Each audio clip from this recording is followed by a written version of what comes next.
జై తెలంగాణ. मंगलपल्ली गोपाल माजी सरपंच जय तेलंगाना. केटनंपल्ली सरपंच जय तेलंगाना.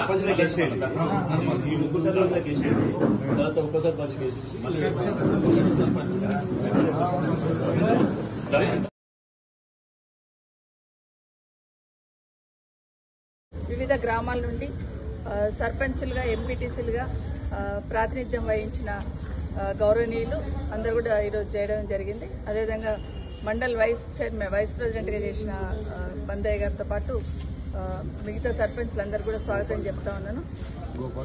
గోపాల్ గారు, వేమారెడ్డి గారు, ఇంకా మాజీ సర్పంచులందరూ మల్లయ్య గారు, ఉప సర్పంచులు, మాజీ ఉప సర్పంచులు, మల్లేష్, చాలా మంది, వీళ్ళందరికీ కూడా స్వాగతం చెప్తా ఉన్నాను. చాలా సంతోషం. ఎందుకంటే ఈ ప్రభుత్వం వచ్చి 2 సంవత్సరాలైంది. 2 సంవత్సరాల నుండి ఇంకా ఏదో చేస్తారనే నమ్మకం, విశ్వాసంతో అందరూ కూడా ఎదురు చూస్తున్నారు.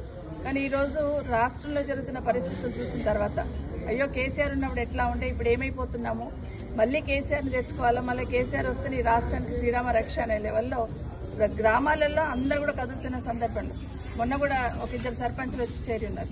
సో ఖచ్చితంగా ఈరోజు గ్రామాలలో కూడా ప్రతి దగ్గర కూడా యూరియా కోసం ఏదైతే ఇబ్బంది పడతా ఉన్నారో అదే కేసీఆర్ ఉంటే రైతును కంటికి రెప్పలా కాపాడుకున్నాడు. రైతాంగానికి వెన్నెముకలాగా పనిచేసింది కేసీఆర్ గారు. రైతు బంధు వేశారు, రైతు బీమా ఇచ్చారు. వీలున్నంత వరకు కాలువల ద్వారా కాళేశ్వరం లాంటి ప్రాజెక్టు ఎంత బద్దం చేయాలని ట్రై చేసినా కాళేశ్వరం లాంటి ప్రాజెక్టు కట్టి నీళ్లు తేవాలని, పాలమూరు రంగారెడ్డితో చెవెళ్లకు నీళ్లు తీసుకురావాలని, ఇవన్నీ కూడా ప్రయత్నాలన్నీ ప్రజలందరూ గమనిస్తా ఉన్నారు. ఈరోజు మిషన్ భగీరథ ద్వారా ఇంటింటికి నీళ్లు ఇవ్వడం కానివ్వండి, ఏ కార్యక్రమం చూసినా అంతేందుకు గ్రామాలలో రోడ్ల పక్కన చెట్లు